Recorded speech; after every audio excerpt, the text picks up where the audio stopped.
Welcome back. Bulletin کا آغاز کریں گے اہم خبر سے۔ کراچی کے علاقے منگو پیر میں پولیس فائرنگ سے شہری کی ہلاکت کا case, D S P Qamar Zaman کو حراست میں لے لیا گیا ہے۔ ذرائع کا کہنا ہے ڈی ایس پی کا بیان لیا جا رہا ہے۔ نذیر شاہ سے مزید جانیں گے۔ نذیر، آگاہ کیجیے اس خبر سے متعلق مزید۔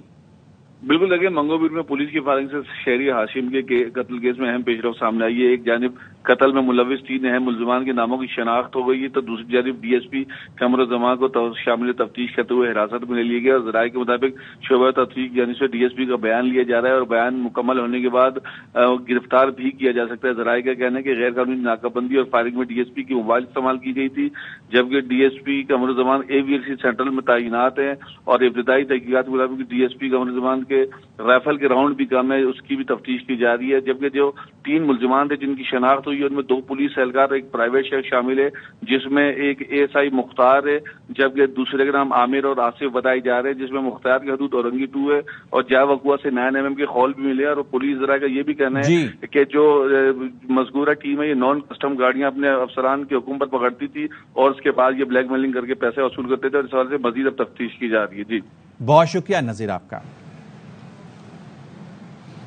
آئی ایم ایف بورڈ کی جانب سے پاکستان کو سٹینڈ بائی ارینجمنٹ قرض کی منظوری، روپے کی قدر میں بڑا اضافہ ہوا۔ انٹر بینک میں ڈالر $2.18 سستا ہو کر $275.30 پر ٹریڈ کر رہا ہے۔ انجم وہاب ہمارے ساتھ موجود ہیں، ان سے مزید جانیں گے۔ جی انجم۔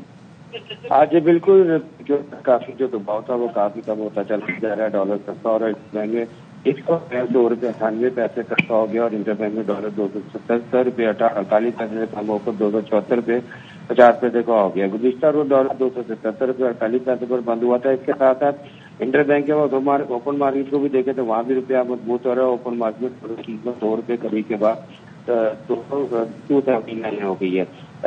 آئی ایم ایف سے پہلی قسط کے اپروول کے بعد اسٹاک مارکیٹ میں بھی تیزی دیکھی جا رہی ہے اور ٹریڈنگ کے دوران 347 پوائنٹ کا اضافہ ہوا ہے۔ مارکیٹ میں انڈیکس 49,861 کی سطح پر ٹریڈ ہو رہا ہے۔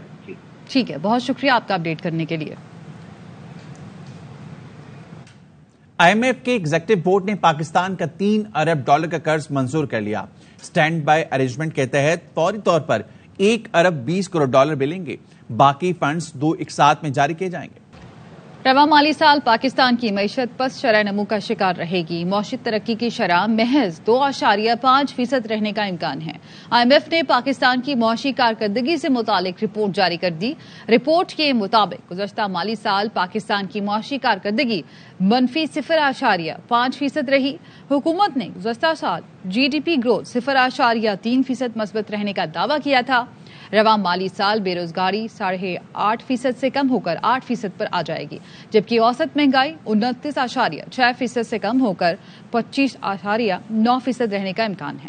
2022 میں مہنگائی کی شرح 12.1%، جبکہ بے روزگاری کی شرح 6.2% تھی۔ آئی ایم ایف نے پیش گوئی کی ہے کہ رواں مالی سال خسارہ معمولی کمی سے 7.5% رہنے کا امکان ہے۔ Primary surplus G D P کا 0.4% رہے گا۔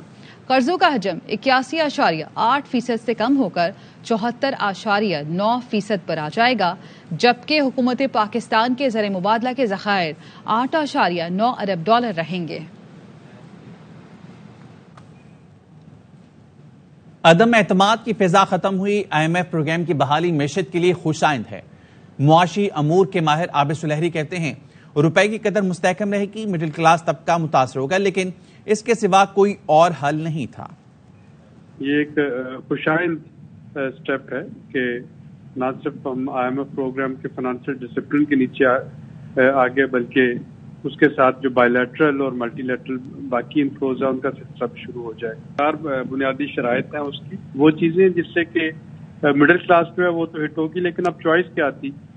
پاکستان کی جو کرنسی کی ریٹنگ ہے، پاکستان کی جو کریڈٹ ریٹنگ ہے، اگر وہ مستحکم رہتی ہے تو وہ جو ایک عدم اعتماد کی فضا پیدا ہوگی تھی وہ کم از کم ختم ہونا شروع ہو جائے گی۔ بڑا کلیئر نظر آ رہا ہوگا کہ روپے کی ویلیو جو بھی رہے گی 6 ماہ کے سپین میں، جب تک کہ ہم اگلے پروگرام کی تیاری نہیں کرتے، اس میں کوئی بہت زیادہ میجر چینجز جو ہیں وہ نہیں آ رہی ہیں۔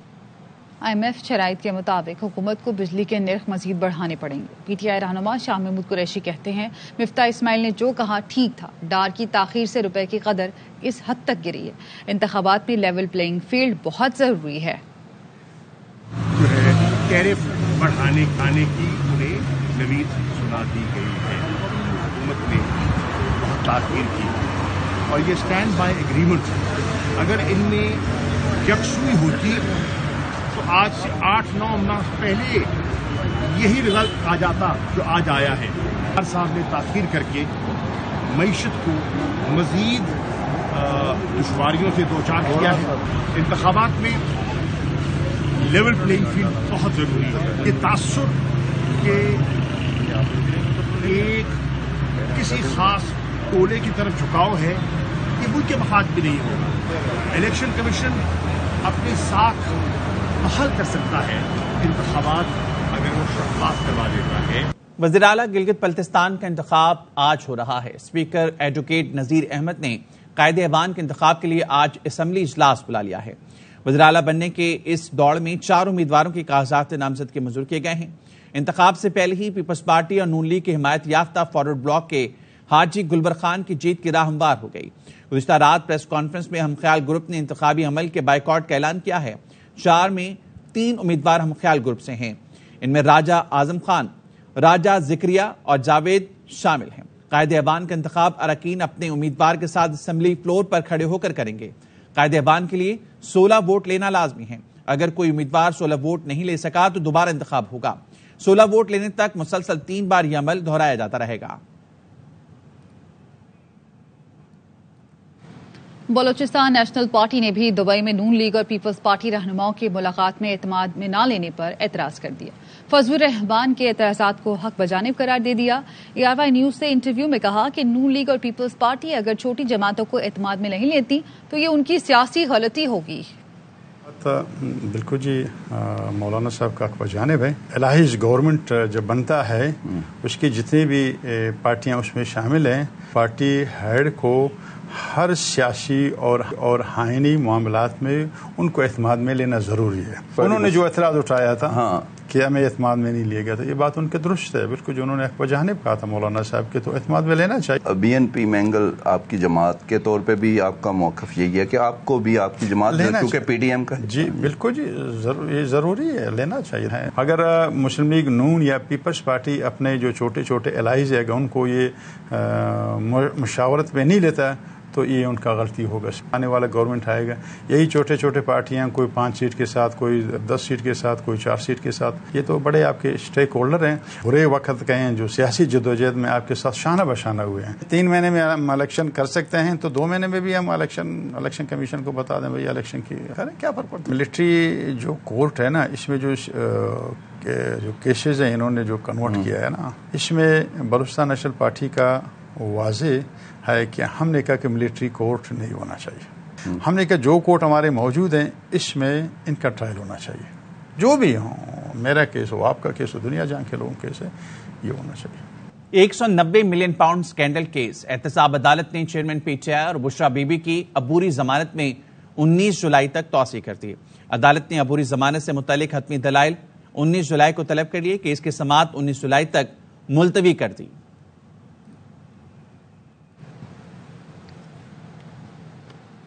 सेशन अदालत ने तोशा खाना केस में चेयरमैन PTI की आज हाजिरी से इस्तिस्ना की दरख्वास्त मंजूर कर ली। केस की समाअत 15 जुलाई तक मुलतवी कर दी गई। इलेक्शन कमीशन के वकील ने कहा किसी अदालत ने हुक्म इम्तना नहीं दे रखा है, ट्रायल को ताखीर का शिकार करने की कोशिश की जा रही है, केस को आगे चलाया जाए। इलेक्शन कमीशन के वकील हफ्ते और चेयरमैन PTI के वकला पीर को दलाइल देंगे।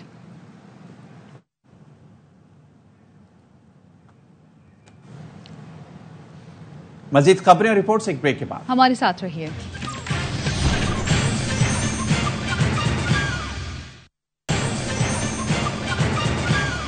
Welcome back.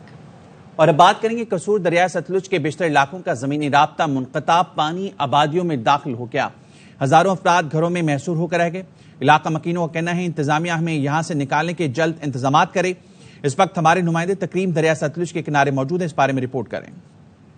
मैं इस वक्त मौजूद हूँ बिकी विंड पे, जहाँ पे आप मेरे अक्कब में दे सकते हैं कि ये तमाम पानी पानी नज़र आ रहा है। ये बिकी विंड का वो इलाका है जो तमाम इतराफ से जिसके जो है ना दरिया सतलुज ने उसको अपने घेरे में लिया हुआ है, जहाँ की फसलें जो मक्की की फसल थी, मूंजी की फसल थी, इसके अलावा जानवरों के लिए चारा भी था। तो ये गट्टी कलंजर का इलाका है। गट्टी कलंजर का इलाका भी ज़मीनी राब्ता बिल्कुल मुनक़ता हो चुका है और मेरे लेफ्ट पे ये कमालपुरा है। ये तमाम इलाके जो है ना ज़ेरे आब आ चुके हैं। यहाँ पे कुछ मुकामी लोग मौजूद हैं, उनसे बात कर रहे हैं कि उनका क्या नुकसान हुआ है। रास्ता कौन नहीं वापसी निकल सकी है, कोई गवर्नमेंट आसरा नहीं कर रही, उन्होंने चौके बाहर लाए। जो झोना भी बर्बाद हो गया, मकइयां छिलियां गुलियां पईयां उत्ते पतला सारे रुड़ गया। 30-32 किले नुकसान जो होगा रुड़ गया, कुछ नहीं बचा। कोई इंतजामिया कोई नहीं पहुंचे, बन्ना दे कारण आगे ना कोई जावे, पीछे बैठे ना आप यहाँ। यही मुतालबा है कि गवर्नमेंट इनको अपने महफूज मुकामात पर पहुंचाए, इनके जानवरों के लिए चारे का इंतजाम करे। तमाम कैंप तो लगे हुए हैं, मुख्तलिफ अदारे इस वक्त फाल नजर आ रहे हैं, वो लोगों को दूसरे इलाकों से मुंतकिल कर रहे हैं, लेकिन अभी भी इनके तहफ़्फ़ुज़ात मौजूद हैं कि ये कह रहे हैं कि उस अंदाज से लोगों को उस महफूज मुकामात पर मुंतकिल नहीं किया जा रहा जिस तरह करना चाहिए। कराची के इलाके खुखरा पार्क का ग्राउंड सीवरेज के पानी से तालाब बन गया, जिससे इलाका मकीन मुश्किलात का शिकार हैं। बच्चे गैर निसाबी सरगर्मियों से भी महरूम हैं। 3 सरकारी स्कूल भी तबाही का शिकार हो गए। रिपोर्ट कर रहे हैं मोहम्मद राफे हुसैन। जमात इस्लामी का कराची के मसाइल पर सड़कों पर आने का ऐलान। अमीर जमात इस्लामी कराची हाफिज नईम रहमान कहते हैं शहर में बदतरीन पानी का बहरान है, 50% कराची पानी से महरूम है। इस वक्त शहर में बदतरीन सूरत हाल है। बड़े पैमाने पर ऐसे इलाके हैं जहां पानी आ ही नहीं रहा। कराची के कम से कम 50% आबादी इससे इस तरह से मुतासिर है। वाटर एंड सीवरेज बोर्ड 15 साल से तो बराह रास्त पीपल्स पार्टी के मातहत काम कर रहा है। इस वक्त शहर में बदतरीन लोड शेडिंग हो रही है। तांबे के तार चोरी कर करके खा गए, इनका लाइसेंस कैंसिल होना चाहिए, इनका फॉरेंसिक ऑडिट होना चाहिए के इलेक्ट्रिक का। और हम इसके इलेक्ट्रिक के मसले को वो एक बड़ी अवामी तहरीक के साथ असरनो शुरू करने जा रहे हैं। पानी और बिजली का मसला भी है, स्ट्रीट क्राइम का मामला भी है, बल्दियाती इदारों पे जो कब्जा किया गया है, इस कब्जे के नतीजे में जो सिलेक्टेड मेयर और कब्जा मेयर बनाया गया है, इसके खिलाफ एक जबरदस्त किस्म की तहरीक हम शुरू करेंगे और हम अगस्त में एक बहुत बड़ा अवामी डेमोन्स्ट्रेशन करेंगे। खबरें और भी हैं, लेकिन यहाँ वक्त हुआ है एक ब्रेक का।